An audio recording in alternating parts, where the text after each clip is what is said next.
Hey YouTube, this is Row208. How you guys doing today? Today I'm going to be giving you guys the full review of the Mac app Mackeeper. Now Mackeeper is an all-in-one Mac utility, and I know utility is a very broad term, but hopefully we can clear that up by the end of this. Mackeeper is made by a company in California called Zeobit. Zeobit was nice enough to hook me up with a copy of their software, so I thank them for that. Mackeeper is $39.95 and it is a subscription-based app. So it's $39.95 per year, and they do offer several different pricing options. I think it's $59.95 for 2 years or something like that. So check them out on the web, mackeeper.zeobit.com. So let's get right into it. Under the My MacBook heading, there is a status icon.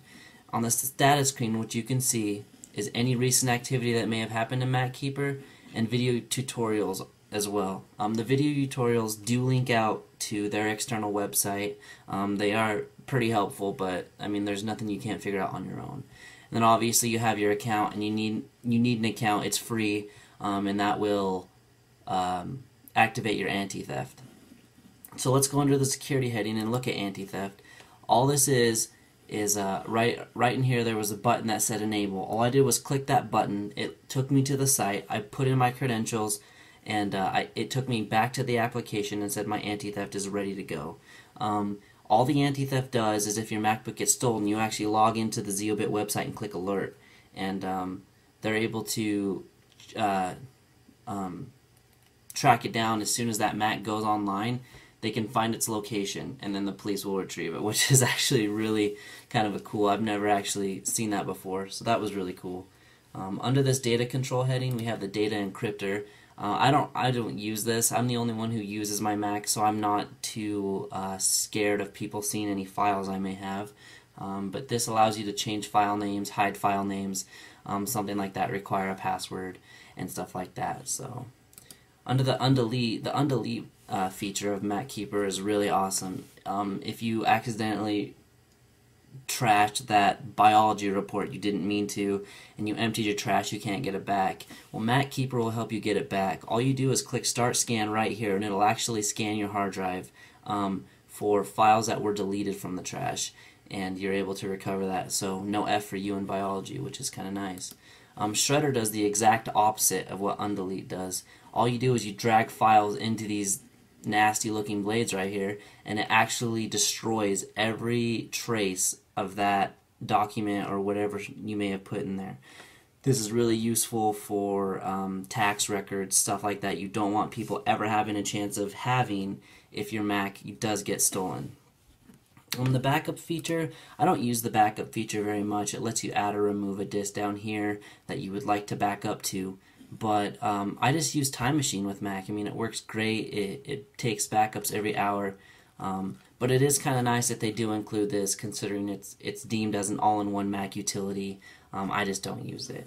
ZeoDisk is another cool thing. They don't have it up and running right now, but this is the same exact thing as GetCloud or Dropbox. This offers you 3 GB of online storage space for free. Again, kind of a nice thing to add, but I wouldn't necessarily use it since I already use GetCloud and I love GetCloud. But it's kind of nice that they did add it. Underneath the cleaning head is another great thing they're doing. One-click scan. This might be the most amazing feature of the whole app.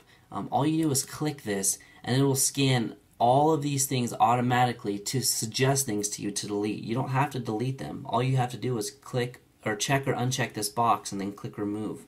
The one-click scan, it'll look at your binaries, which is extra things you don't need that are often installed with other applications. They'll clean your caches for you, which obviously can get pretty big. Duplicates, they'll look for duplicates on your computer, and it gives you the option to delete those. It also cuts languages, and languages may be the most useful one of these.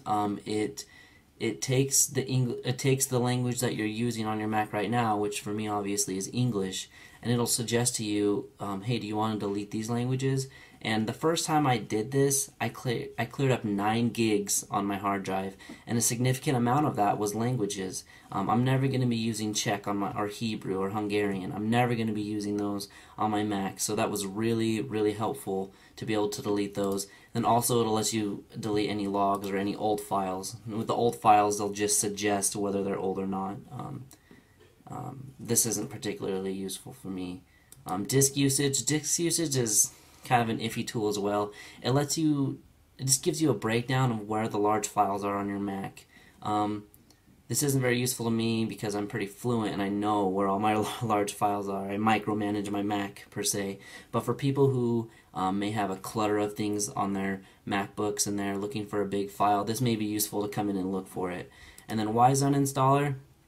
Wise Uninstaller lets you completely remove applications and widgets and stuff like that.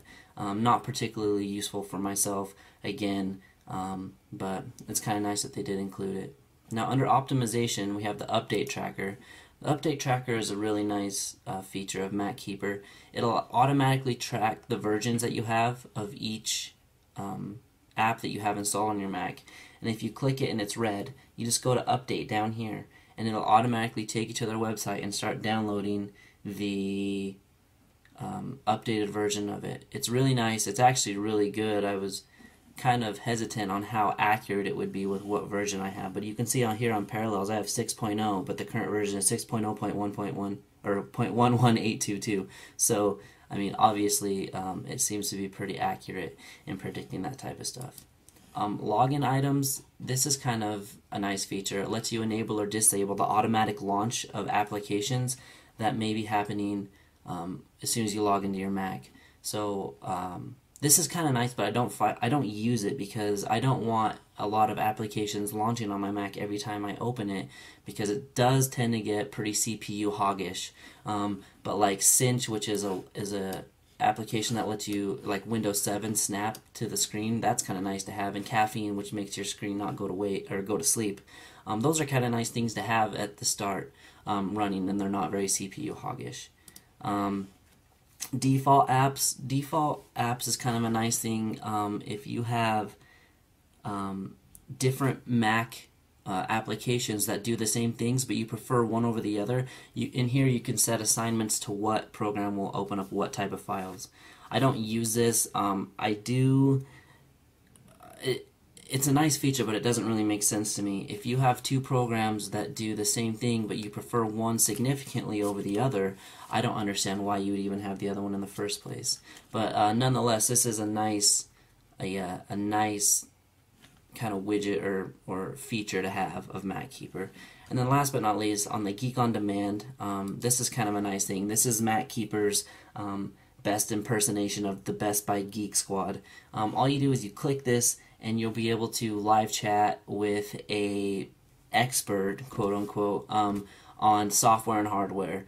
I've never used it before, but it is kind of nice that they did include it for people who may not know what they're doing with Mackeeper in general, or they may have a hardware issue and something like that. And one thing I really have noticed about Zeobit is they have absolutely outstanding customer service. I would receive emails. I emailed the same guy back and forth for almost 2 weeks, and I got pretty much an email every day or a day after I sent the email to him.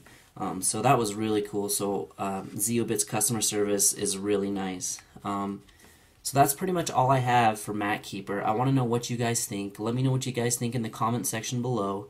Tell me what you like, what you disliked, and stuff like that. And then very soon I'll be making my next video. So this is Row 208, and thanks for watching, guys.